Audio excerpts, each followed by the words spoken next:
Mi nombre es Isabel Cristina Garcés Palacio, profesora de la Facultad de Salud Pública de la Universidad de Antioquia e investigadora principal del proyecto Afectaciones de las infracciones a la misión médica sobre las mujeres trabajadoras de la salud con ocasión del conflicto armado en Colombia. En nombre de nuestro equipo les envío un caluroso saludo. El objetivo de este video es compartir con ustedes de qué se trata nuestro proyecto de investigación y sus principales hallazgos. El equipo de investigación está conformado por Yadira Borrero Ramírez, María Esperanza Echeverry López, Dora Hernández Holguín y Alejandra Marín Uribe de la Universidad de Antioquia. De la Universidad Nacional de Bogotá participa el profesor Carlos Iván Pacheco Sánchez. De la Universidad de Berkeley, en California, Estados Unidos, la profesora Rohini Hall.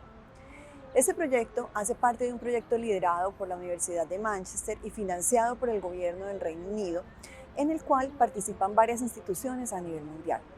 El objetivo es mejorar la comprensión de los impactos de los ataques en la atención en salud en contextos que han sufrido conflictos armados. La recopilación de evidencia sobre los ataques en sí ha sido y sigue siendo crucial para, entre otras, crear conciencia sobre este problema y promover medidas de protección a la misión médica. Las infracciones a la misión médica en el marco del conflicto armado interno en Colombia han sido una constante desde 1958 y sus consecuencias están relacionadas, entre otras cosas, con profundización de las inequidades en salud, con claras desventajas para las poblaciones en condiciones vulneradas históricamente y con las afectaciones al personal de salud, especialmente a las mujeres, pues estas constituyen las 2/3 partes de esta fuerza laboral, quienes se han visto, además, expuestas a otras formas de violencia directa y simbólica en su condición de mujeres. La investigación sobre las infracciones a la misión médica y en general las afectaciones del conflicto armado sobre la salud en Colombia es escasa en comparación con investigaciones sobre otros aspectos de la violencia en Colombia. A pesar de los esfuerzos para dar cuenta de la magnitud del fenómeno, no se ha profundizado en sus causas y afectaciones. El objetivo de la investigación en Colombia fue comprender cuáles han sido los daños y afectaciones generados por el conflicto armado colombiano a las mujeres trabajadoras de la salud víctimas de infracciones a la misión médica y los afrontamientos y resistencias desplegados por estas mujeres, sus familias, las comunidades y organizaciones a las cuales pertenecen. Se realizaron historias de vida temáticas a través de entrevistas semi-estructuradas en los departamentos del Cauca, Chocó y la región del Catatumbo en el norte de Santander. Territorios escogidos por su alto número de infracciones entre 1958 y 2019. En total, se llevaron a cabo 18 entrevistas de contexto para comprender el conflicto armado en las regiones y su relación con las infracciones, y se entrevistaron 11 víctimas en Catatumbo, 7 en Chocó y 8 en Cauca. A continuación, escucharán de los investigadores que realizaron el trabajo de campo los principales hallazgos. Bueno, mi nombre es Esperanza Echeverry. Yo quisiera empezar señalando el concepto de infracciones a la misión médica. Se refiere a los daños o alteraciones negativas, tanto físicas como psicológicas, al personal sanitario que padecen en razón de su trabajo. Y también se refiere a la negación o limitación temporal o definitiva de derechos establecidos en salud para las comunidades, todo ello en razón del conflicto armado interno. Con base en las normas del derecho internacional, el Ministerio de Salud y Protección Social de Colombia ha definido 5 tipos de infracciones a la misión médica que tienen que ver contra la vida y la integridad del personal sanitario, contra la infraestructura, por ejemplo, los hospitales, los centros, los puestos de salud, contra las actividades sanitarias que tienen que ver por ejemplo, con el trabajo de campo de trabajadores rurales de la salud o con daños dentro de las instituciones. También están las violaciones al secreto profesional y los actos de perfidia, que es utilizar el engaño como una estrategia de guerra. Esta investigación entonces escogió las 3 regiones, una de las 3 regiones más pobres de Colombia, que son el Chocó, el Catatumbo y el Cauca. Adicionalmente, estas son regiones donde habita población indígena, población afro, y todas son zonas de frontera donde el conflicto armado interno se mantiene desde hace más de 3 décadas, incentivado por el narcotráfico, por la explotación de rentas ilegales, de recursos naturales, de minería, y en la actualidad el conflicto se ha exacerbado pese a los procesos de desmovilización que ha habido en el país de los actores armados. Hoy continúa en esos territorios la matanza de líderes, de defensores de derechos humanos, el desplazamiento forzado de las comunidades, y en el caso del Chocó y del Catatumbo también ha habido confinamientos que obligan a las personas a permanecer, y esto afecta a los trabajadores de la salud en sus territorios, restringiendo todo el derecho a la movilidad. También es importante para este proyecto tener en cuenta que en el conflicto armado colombiano las mujeres hemos sido víctimas de violencia sexual. Como dice Rita Segato, la violencia sexual es una forma de violencia de género utilizada por los perpetradores para expresar control sobre un territorio o población y sobre el cuerpo del otro, como si este cuerpo fuera anexo a ese territorio. Entre varias fuentes que consultamos en esta investigación, tuvimos en cuenta la encuesta de prevalencia de violencia sexual en contra de las mujeres en el conflicto armado entre 2010 y 2015, que fue elaborada por la campaña de violaciones y otras violencias Saquen mi cuerpo de la guerra. Esta encuesta encontró que en promedio 400 mujeres al día fueron víctimas de este tipo de violencias. Asimismo, otras fuentes como el Registro Único de Víctimas del Conflicto Armado y el Instituto de Medicina Legal sugieren que hay un subregistro de estos hechos victimizantes y hablan de múltiples barreras de acceso a la ruta de atención. Adicionalmente, el Centro Nacional de Memoria Histórica reporta en un informe de 2017 que las mujeres afrocolombianas representaban el 8,3% de las víctimas de estas violencias y las mujeres indígenas el 1% de estos hechos victimizantes. Y que esto se ha usado por parte de los responsables con el fin de acallar, silenciar y neutralizar todas las acciones que han emprendido las mujeres, líderes y lideresas, maestras, periodistas, mujeres inconformes con los proyectos político-militares de los distintos actores armados. Bueno, además queríamos señalar que metodológicamente no solamente utilizamos entrevistas a profundidad, entrevistas biográficas con mujeres, sino que también hicimos uso de un trabajo de investigación que la Facultad Nacional de Salud Pública realizó para la Comisión de la Verdad alrededor de cómo había sido el comportamiento de las infracciones a la misión médica entre 1958 y 2020, y el caso que publicó la Comisión para el Esclarecimiento de la Verdad como caso sobre infracciones a la misión médica en el conflicto armado colombiano. Los dejamos con los siguientes resultados. El primero que queremos presentar hace referencia a la magnitud y la tendencia de las infracciones a la misión médica. Entre 1958 y 2019, en Colombia se encontraron 2.419 infracciones a la misión médica, que dejaron 2.124 víctimas individuales y 444 víctimas colectivas. Entre los departamentos del país más afectados están Cauca y Norte de Santander. Las infracciones a la misión médica se concentraron en las zonas rurales, con 31,33%, y en las zonas urbanas con el 27,55%. El mayor pico se presentó entre 1997 y 2004, coincidiendo con la intensificación del conflicto armado. De acuerdo con el tipo de infracción cometida, el 72,5% fueron contra la vida y la integridad, el 14,3% contra la infraestructura de salud del país.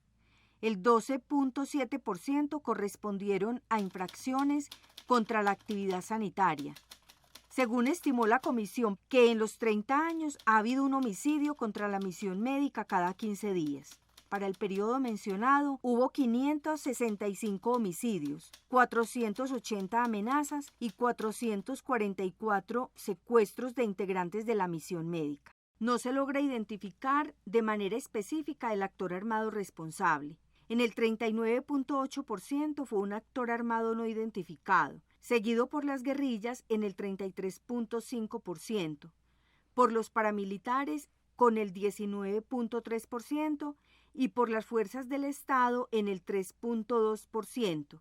Entre 1977 y 2019 hubo 514 casos de violaciones de derechos humanos contra el personal sanitario por su liderazgo social o político, siendo los principales hechos victimizantes las amenazas y los homicidios. Las mujeres participantes en general tuvieron infancias marcadas por formas de violencia estructural expresadas en pobreza, inseguridad alimentaria, racismo, exclusión y en algunos casos violencia sexual.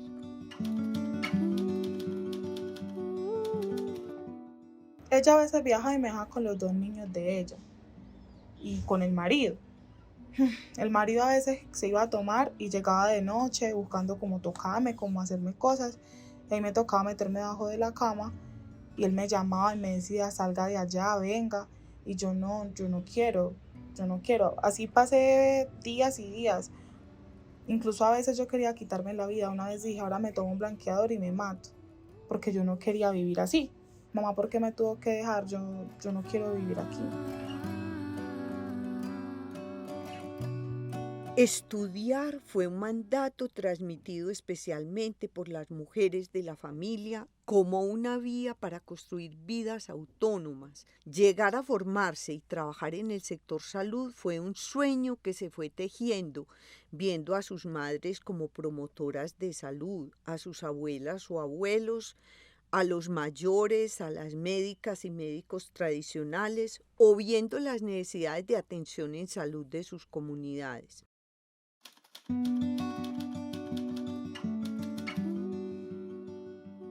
La verdad es que desde niña mi sueño era ser trabajadora de la salud, porque mi espíritu y mi corazón siempre ha sido el de ayuda a los demás. Siempre he querido es como ayudar, como curar, como hablarle a la gente.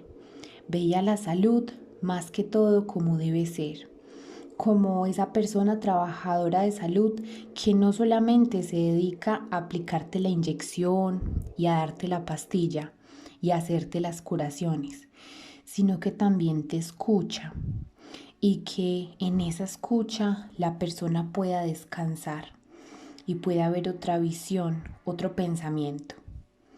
Ese ha sido mi sueño de toda la vida, de lo que debería ser realmente la salud. Las condiciones de trabajo en salud han estado marcadas por la precariedad a través de contratos sindicales y órdenes de prestación de servicios, siguiendo la orientación de las reformas laborales implantadas en Colombia desde la década de los 90.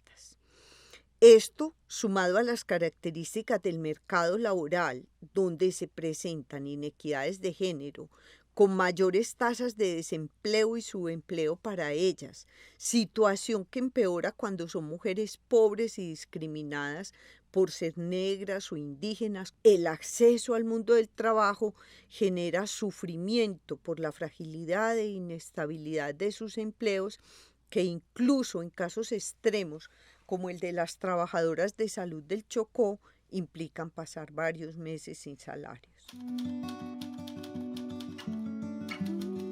Como ya lo he dicho, que nos den ayuda. Nosotros necesitamos que, por ejemplo, las enfermeras madres que estamos más afectadas tengamos como una ayuda de trabajo. Tenemos traumas porque no nos pagan. No tenemos para dónde echar, no tenemos para dónde hacer nada. Un primer periodo coincide con el asentamiento de los grupos guerrilleros desde la década del 60 y la década del 70 hasta finales de los 80. Todos los actores armados las estigmatizaron, cada uno acusándolas de colaboradoras o informantes del bando contrario.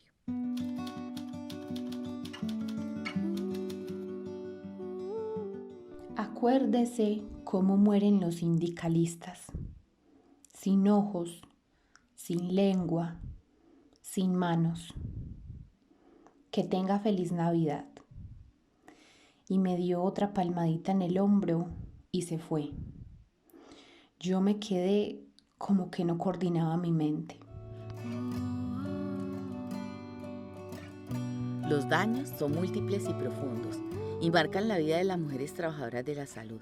Afectan sus cuerpos, en muchos casos por las heridas y las cicatrices de la guerra que amputa, viola y deja huellas físicas indelebles en el tiempo. Producen profundo sufrimiento psíquico, dejando emociones como miedo, angustia, incertidumbre, tristeza, temor, que solo el tiempo matiza. Asimismo empobrece, despoja a las mujeres de la tierra, de las pertenencias y en algunos casos del salario y del empleo. Los hechos victimizantes son eventos que marcan y desestructuran. Entre más violento es el hecho, mayor es el daño a la vida de las mujeres. En contraste, las respuestas institucionales son en general revictimizantes. Hospitales, sindicatos y organizaciones sociales no logran ser completamente asertivas para acompañar a las víctimas de estas violencias. En el caso del Estado, hospitales y secretarías de salud provocan escasa o nula protección, no han diseñado rutas de cuidado y reubicación laboral. En otros casos, las mujeres han tenido que renunciar para cuidar su propia vida o la de su familia. Las organizaciones sociales y los sindicatos han intentado apoyar a las mujeres amenazadas, pero la respuesta económica es insuficiente y privilegia a líderes más que a trabajadores de base. En conclusión, las trabajadoras de la salud han sido víctimas de infracciones a la misión médica y de violencia sociopolítica perpetrada por todos los actores armados. Sus vidas están marcadas por la dura experiencia de la guerra y además por las violencias estructurales de una sociedad clasista, racista y patriarcal. Como plantean algunas autoras, la violencia que sufrimos las mujeres en el conflicto armado es un continuum de las violencias vividas en tiempos de paz. Esta investigación encontró también como repertorio novedoso y cruel que a las mujeres víctimas se les amenaza con atentar contra sus hijas e hijos. Este hecho genera enorme dolor y sufrimiento. Por su parte, la respuesta estatal ha sido más revictimizante que protectora, debido además a la estructura y forma de operación del sistema de salud. Los procesos organizativos no tienen la capacidad suficiente para atender y cuidar a todas y todos los trabajadores que han sufrido infracciones a la misión médica o violencia sociopolítica. Las formas de afrontamiento se inscriben en las propias trayectorias personales, familiares y comunitarias de las que hacen parte las trabajadoras de la salud. En contextos de precariedad y baja organización social, es más difícil rehacer los proyectos de vida. En cambio, en los de menor precariedad hay medianas posibilidades de lograrlo a través del apoyo familiar y de la espiritualidad. Por su parte, en contextos más politizados, el camino es el fortalecimiento como sujetas políticas. Para proteger a las trabajadoras de la salud, es urgente construir paz en el país y una política social de largo aliento con enfoque diferencial, transformar el sistema de salud, dignificar las condiciones laborales y generar en el sector salud una respuesta institucional robusta y sostenida en el tiempo frente a las víctimas de infracciones a la misión médica, poniendo en el centro el cuidado de sus vidas y de las vidas de sus familias.